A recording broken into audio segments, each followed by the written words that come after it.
I have a number of Facebook friends that I've never met. We are friends because of a common interest. Of course, one of those interests involves amusement rides. One of those friends is a single young man. He lives at home and works in the family business. He visits fairs, carnivals, and amusement parks and takes and posts pictures. Sometimes we will chat together or comment on his pictures. He has taken his interest in amusement rides to a higher level than most enthusiasts. A few years ago, he purchased a used kiddie ride. More recently, he bought a used Ferris wheel. The wheel is a work in progress. Now, we know of individuals who collect old cars and work on them, and that's considered a normal thing. But you don't hear of too many people who buy amusement rides and have them in their yard. For one thing, even used amusement rides cost thousands of dollars, and they are not compact. A Ferris wheel in your yard would be noticed by neighbors and passerby. Now, while I have a strong interest in amusement rides, I have not purchased one. They take up a lot of room, and the neighbors might object. Now, those problems could probably be overcome.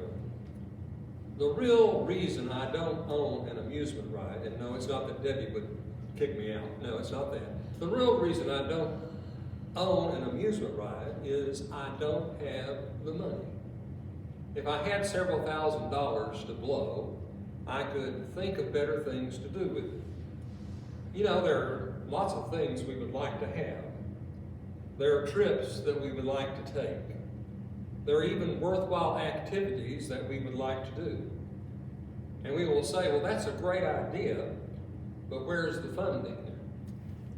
Now, God instructed Moses to build a tabernacle. It was to be an elaborate structure. The furnishings were even elaborate. And it was a great idea, but Moses could have asked, where's the funding? Our text this evening is Exodus chapter 35, verse 4 through chapter 36, verse 7. We will not be reading all that. I encourage you to do so. But really, verses 4 through 9 of this chapter are a repetition of what God had commanded earlier in Exodus 25, verses 1 through 9. Back at that point, God said, you're going to build a tabernacle for me. Here's what it is to be like. And here are the materials that you will need. God gave specific instructions on how to construct that tabernacle. Back in the 1960s, my mother followed some instructions I think she had found and built a miniature tabernacle. It took up basically a 4x8 sheet of plywood as the base. Just building a replica, a small replica of the tabernacle, was an involved project. Imagine the full-size thing. But God says, build a tabernacle. That is where you will worship me. And he gives instructions on how it is to be built. And so as we come back to chapter 35, we come back to the theme of the collection of materials for the building of the tabernacle. Exodus 35, beginning with verse 4. Moses said to the whole Israelite community, "This is what the Lord has commanded. From what you have, take an offering for the Lord. Everyone who is willing is to bring to the Lord an offering of gold, silver, and bronze, blue, purple, and scarlet yarn, and fine linen, goat hair, ram skins, dyed red, and hides of sea cows, acacia wood, olive oil for the light, spices for the anointing oil, and for the fragrant incense, and onyx stones and other gems to be mounted on the ephod and breastpiece." There are further instructions that those who have skills in working with these materials are to devote their efforts in the building of the tabernacle. Well, a collection is called for, and a good question is, okay, these people have been slaves for years. They have just left Egypt. Where would they get materials to build a tabernacle? Well, as you remember, before Moses ever got to Egypt, he was told by the Lord that when the time comes for the Israelites to leave, I am going to make the Egyptians favorable toward you, and you will ask them for stuff, and they will give you everything, all kinds of stuff.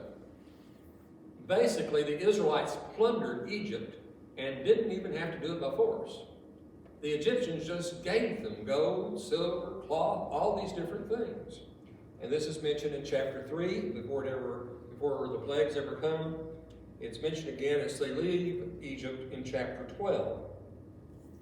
So, God provides for the tabernacle. And it has been said, where God guides, he provides. Missionary J. Hudson Taylor said, when God's work is done in God's way for God's glory, it will not lack God's support. Tony Campolo told of speaking at a conference before the president of the conference introduced him as their guest speaker. She read a very moving letter from a missionary who was calling for help in response to a great need on the mission field that required the sum of $4,000. The president of the conference then turned to Tony Campolo and asked him if he would pray that God would provide the resources to meet this need. Tony Campolo, who is a very outspoken man, said, "No, I won't pray for the need to be met. I believe that God has already provided the resources. All we have to do is give." Then he challenged each person in the room to follow his lead and put every bit of cash they had with them on the table. To make a long story short, the result was that more than the $4,000 needed was given that evening. After he had called a special meeting to discuss the rundown condition of the church building, the preacher asked for pledges from the leadership of the church. One of the deacons declared, "Well, I'll give $5. At that moment, a piece of plaster fell from the ceiling and hit the deacon on the head. The deacon said, "Make that $50. Lifting his eyes toward heaven, the preacher prayed, "Lord, hit him again." You know, when God calls upon us to give, God provides us with the resources. As we look at the contribution that was given for the building of the tabernacle, one thing we notice is that everyone gave. Verses 20 and 21 of chapter 35. Then the whole Israelite community withdrew from Moses' presence, and everyone who was willing and whose heart moved him came and brought an offering to the Lord for the work of the tent of meeting, for all its service, and for the sacred garments. Everyone who was willing, and that apparently was the majority of the Israelites. They were willing to give. Eli Stevenson told of a preacher who so moved one member of his congregation that the man jumped to his feet and cried, "Oh Lord, use me," in an advisory capacity. That typifies the reaction of too many Christians today. Lord, use me, but just as a supervisor, as an advisor. Some people want to be a part of what is happening, but they do not want it to cost them anything. They want to be in an advisory capacity. A preacher wrote to one of his members with an appeal to participate in a financial campaign. The man responded negatively with the comment, "It seems to me that you preachers have come to interpret Christianity as give, give, give." The preacher responded to the man's letter, "I thank you for the finest interpretation of Christianity I've ever heard. It is give, give, give. It seems to have begun at Calvary when God gave his Son for us." Well, in Israel, everyone gave. And everyone gave what he had. The instruction in chapter 35, verse 4 is give from what you have. A 13-year-old boy named Robert Hill lived in Italy, where his dad was stationed in the army. When he read about Albert Schweitzer's work in Africa, he wanted to help. He had enough money to buy one bottle of aspirin. Then he wrote the Air Force and asked them to drop the bottle of aspirin down to Dr. Schweitzer. A radio station learned of his story and publicized it. Before long, the spirit of his attitude spread.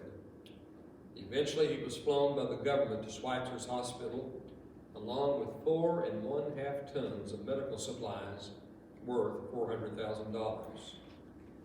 This was freely given by thousands of good-hearted people. And when Dr. Schweitzer heard the story, he said, "I never thought one child could do so much." Now, Israel was called upon to give if they were able. You know, a lot of things have been done in the Lord's work by people who gave, but they weren't really able. Do you remember the Apostle Paul, when he encouraged the Corinthians to give? He gave us the example of those in Macedonia who gave out of their poverty. Most of us have been blessed. We can give. Even those who haven't been greatly blessed can give something. We also see in our text that everyone gave willingly. Verse 29. All the Israelite men and women who were willing brought to the Lord free will offerings for all the work the Lord through Moses had commanded them to do. One thing about Christianity is that you don't get sent a bill. Now, I've heard of some churches that claim to be the Lord's church that would actually send out duns. No. Offerings are to be given willingly from the heart. Israel here gave willingly. Somebody said there are 3 types of givers in any church. There's the flint. You have to strike them with a hammer to get them to give. Then all you get are chips and sparks. There's the sponge. To get water out of a sponge, you have to squeeze it. And the harder you squeeze, the more you get. And then there's the honeycomb. The sweetness of the honeycomb just overflows from it. It just pours out. It just oozes out and oozes out from the heart of the comb. Following the contribution, the minister held it up and prayed the following prayer. Lord, regardless of what we say about you with our lips, this is really what we say about you. This is really what we feel about you. This is really what you mean to us. The story is told of a very wealthy man who had never been known for his generosity to the church. The church was involved in a big financial program, and they resolved to pay him a visit. When the committee met with the man one afternoon, they said that in view of the considerable resources that he had, they were sure that he would make a substantial contribution to this program. Well, here's his reply. I see. So you have it all figured out, have you? In the course of your investigation, did you discover that I have a widowed mother who has no other means of support but me? No, they responded. They did not know that. Did you know that I have a sister who was left by a drunken husband with 5 children and no means to provide for them? No, they said. We did not know that either. Well, sir, did you know also that I have a brother who is crippled due to an automobile accident and can never work another day to support his wife and family? Embarrassed, they responded. No, we did not know that either. Well, he thundered triumphantly, I've never given any of them a cent, so why should I give anything to you? He was not a willing giver. He was not pleasing to God either. John Piper said, the reason God gives us money is to use our money to show that money is not our God, but God is our God. To show the world that money is not our treasure, but Christ is our treasure. Well, if you read the bulletin, you read the title of the sermon, When the Contribution Was Too Much. Notice chapter 36, verses 3 through 7. This is speaking of the workers who are building the tabernacle. They received from Moses all the offerings the Israelites had brought to carry out the work of constructing the sanctuary. And the people continued to bring free will offerings morning after morning.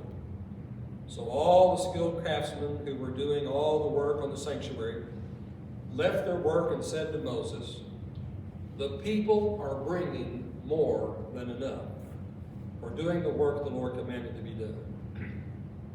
Then Moses gave an order, and they sent this word throughout the camp. No man or woman is to make anything else as an offering for the sanctuary.